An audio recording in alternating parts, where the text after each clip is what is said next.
and welcome to Dialogue. From this December on, citizens from France, Germany, Italy, the Netherlands, Spain, and Malaysia will not need visas to travel for up to 15 days in China. According to China's Foreign Ministry, the move is to help promote China's high-quality development and opening up. What more do we know about the new policy? Why these 6 countries? And how could this impact people-to-people exchanges and business interactions? To find out more, for the first half of the program, I'm glad to talk with Jen Suen, CEO of the Trip.com Group. And for the second half of the show, I'll also talk with Joy Pang, independent political analyst, and Professor Joav Toker from the American Graduate School in Paris. That's our topic. I'm Xu Qinduo.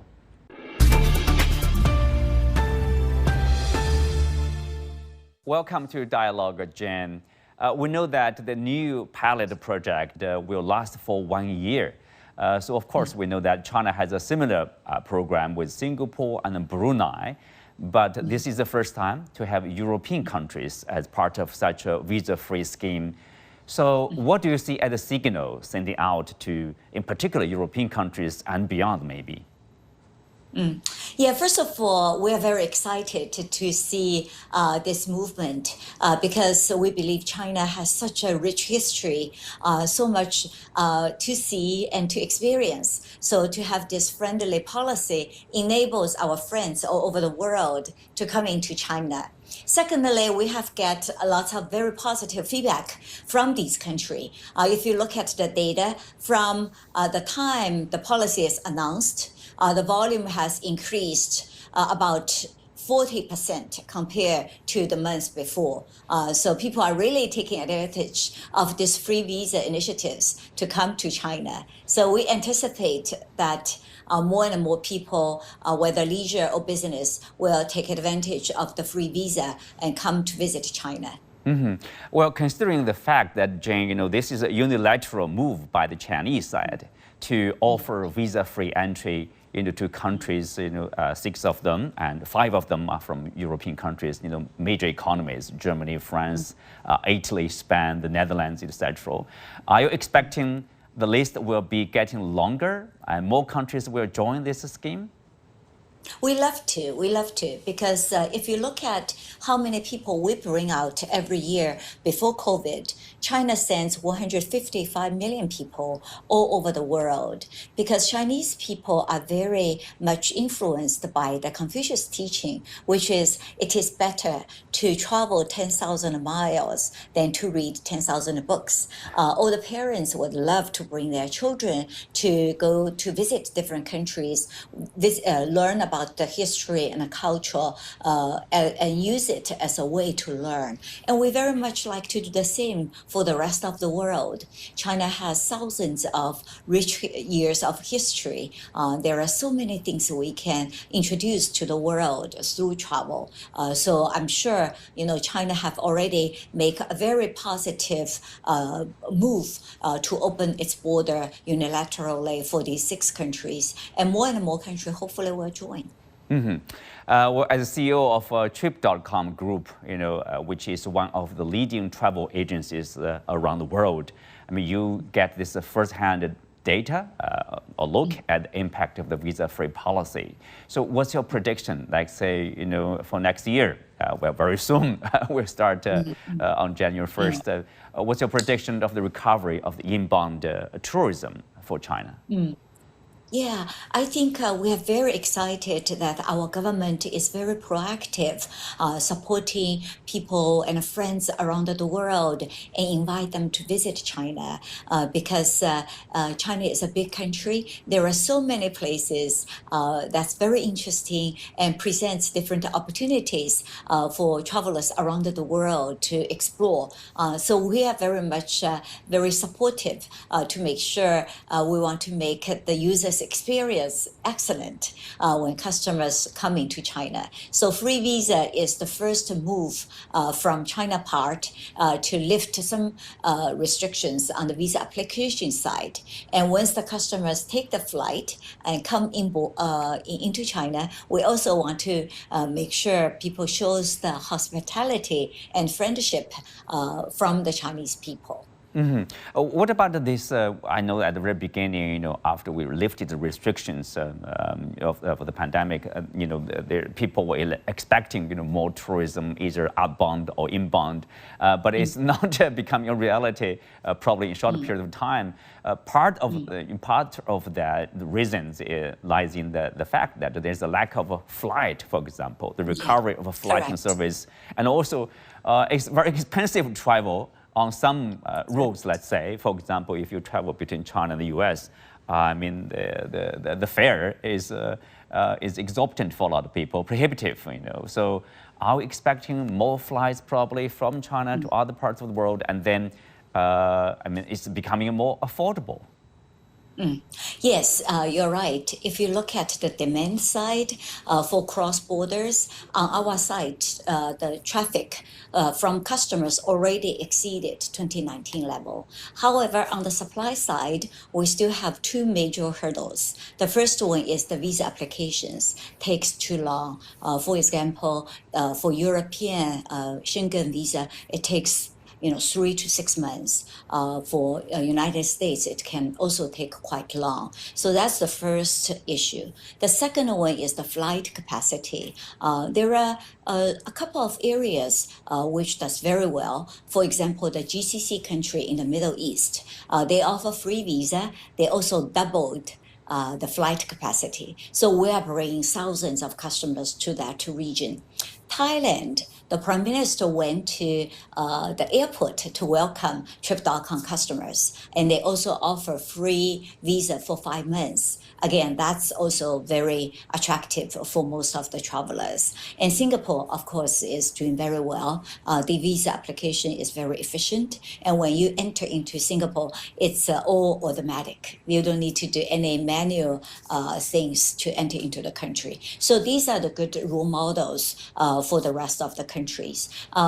When the other regions also are making a good progress. For example, even in United States, at the beginning of the year, the flight capacity only recovered 6%. But after Secretary Raimondo's visit, we're trying to double or triple that number.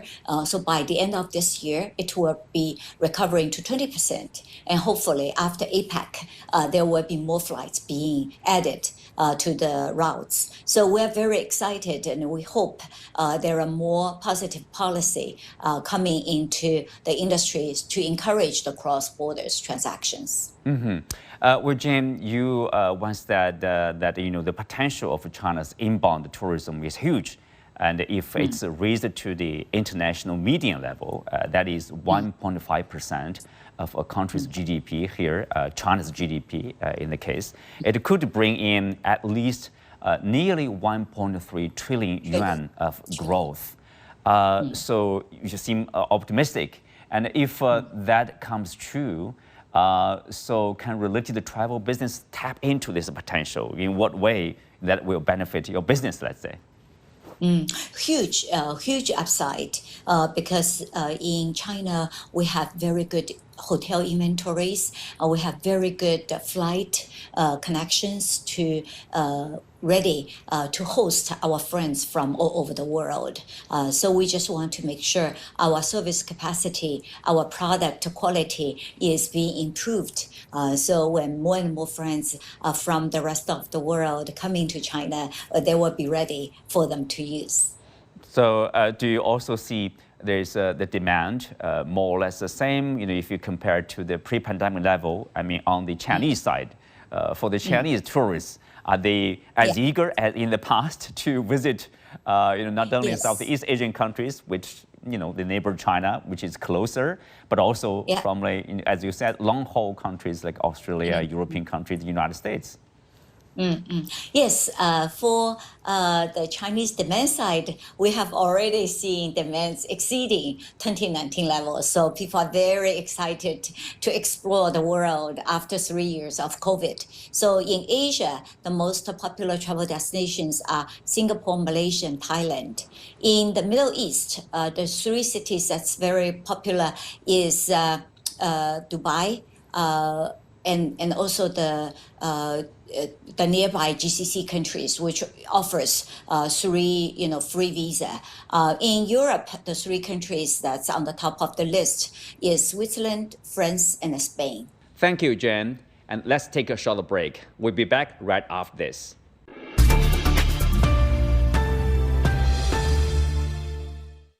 Welcome back. Besides the new visa-free policy for these 6 nations, many new international air routes have also been reopened. Also, China has issued a new 5-star card for foreign permanent residents in the country. What do these measures mean for future travel and investment in China? For this half of the program, I'm joined by John Pang, independent political analyst, and Professor Joav Toker from the American Graduate School in Paris. Welcome to Dialogue. So John, I will start with you. So China has unilaterally offered this visa-free entry for citizens from 6 countries, including Malaysia, where you are originally from, and of course 5 European countries, France, Germany, the Netherlands, Spain, Italy, etc. And at the same time, the latest news has that the Chinese Foreign Ministry is talking about reducing like 25% of the visa application fees, for citizens around the world if they have interest of coming to visit China. So I wonder, what do you see? What's the message? Or what's the signal from the Chinese side? It's a really bright spot, and of course, it underlines China's commitment, this often stated commitment to continuing to reform and open up. So I was excited to see, as a Malaysian, I was really excited to see Malaysia on that list. I think it's some testimony to the importance of the relationship and of people-to-people exchange with Malaysia.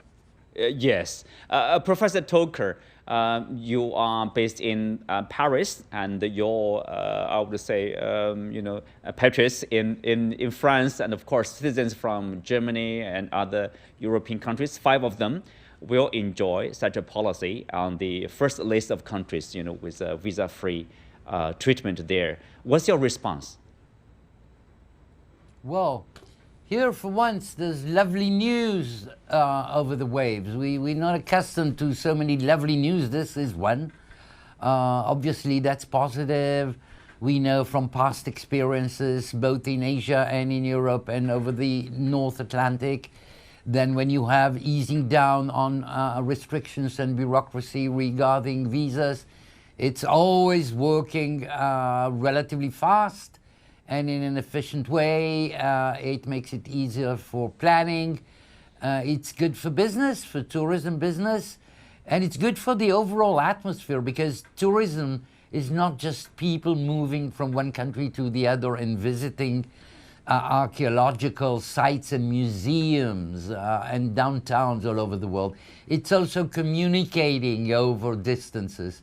And this is so important and can be so positive if exploited intelligently. Mm-hmm. Of course, people-to-people exchanges, as the professor said, they are very important to relationship among countries. And also, related to development, John, China has recently issued its new so-called 5-star card for foreign permanent residents in this country. A total of 50 foreign citizens from about 20 countries have received the first generation of such a card on the first day. Card holders, I believe, they can use it for various purposes, just like a Chinese citizen using their ID, I guess, for getting a ticket, for getting around in the cities and inside the country. So it's a bit different from the previous, like they say, Chinese green card, which is already available for some people living in the country. So if you put them together, the moves taken by the Chinese government, what is the purpose of creating such a card? Who will benefit from it? And so what do you see as the purpose or the goal of China to have probably to create more convenience for people from other countries here? One of the things the card is going to do is to deepen integration into China's financial system. This is a non-trivial issue for foreigners here. given the highly sophisticated nature of this cashless economy. So there are actual practical benefits to it. It's a very strong signal, once again, of a kind of intent to have long-term relationships with foreign, to have people here have long-term relationship with China, and to actually reside here and make China their home. So that's a, I think that card is a nice, a really good step forward that way.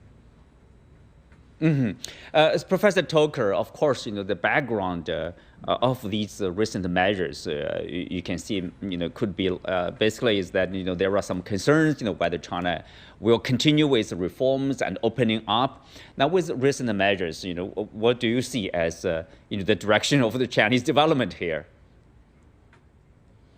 Well, one has to see to what extent these measures could become bilateral and movements could be facilitated on both sides, from Asia to Western Europe and the other way around. And then we know also from experience, when there are visa restrictions and then they are drawn and terminated or paused, then there is sort of a transition period before really things grow in terms of tourism, in terms of flow of tourists, of groups, of organized tours, etc. Especially when it comes to long-distance destinations, which is the case speaking about French and German and Italian and Spaniards and Dutch tourists on their potential way to China. So I guess there will be sort of a few-month period right now in front of us. And then hopefully comes the spring, things would start to show in figures and in yuans and in euros. Well, yes, there are a lot more we can do to improve, to create more convenience, for travelers around the world. John, of course, speak of the background. Another, I would say, larger background is what we have today around the world. You have conflicts, you have confrontation, you have ideological differences here. It's kind of a fragmented world. And now, if you look at these measures, basically they're aiming to bring people together, to bring people closer to each other, rather than Absolutely. say, separating each other or alienating each other here. I think in that sense, it's quite positive, let's say. A lot of the kind of misperceptions about China, a lot of the negative perceptions that there exist in China, especially in Western mainstream media, the media is able to portray China in such a negative light because, quite frankly, a lot of people haven't been to China. I think coming here is quite an experience for a lot of people. I have many friends from the US, even from Europe, whose outlook on the world has changed. Not just on China, but outlook on the world has changed as a result of actually having contact with China, personal contact, and seeing China and making friends here. So this is really important. For Southeast Asia, restoring kind of easy visa-free travel, at least beginning with Malaysia, and I think Singapore has it, that really brings us back to a period when travel, actually maybe more than 100 years ago, travel was actually quite open in the region. And people here are really related to one another. So, and are friends with each other. So it's actually a region. It will also aid the building of kind of East Asian economic community. And that's a project that's been going on between China and ASEAN for decades. So in all these ways, this is very, very positive and very necessary. There's nothing like actually visiting China and being here. Yeah, John, speak of that, of course, after China issued this new policy, there's like a corresponding policy from Malaysia. They're offering like a 30 days visa-free entry to Malaysia for the Chinese citizens. And then we have Singapore, also like a month-long visa-free treatment to each other, Singapore and China. So that's, we see this follow-up as equally positive for integration, let's say, as you said, between not only between China and Malaysia, China, Singapore, but probably between China and Southeast Asia. Indeed, that's really, really important. So allowing people to visit one another easily and to do so without sort of worrying about sort of visa application times and so on.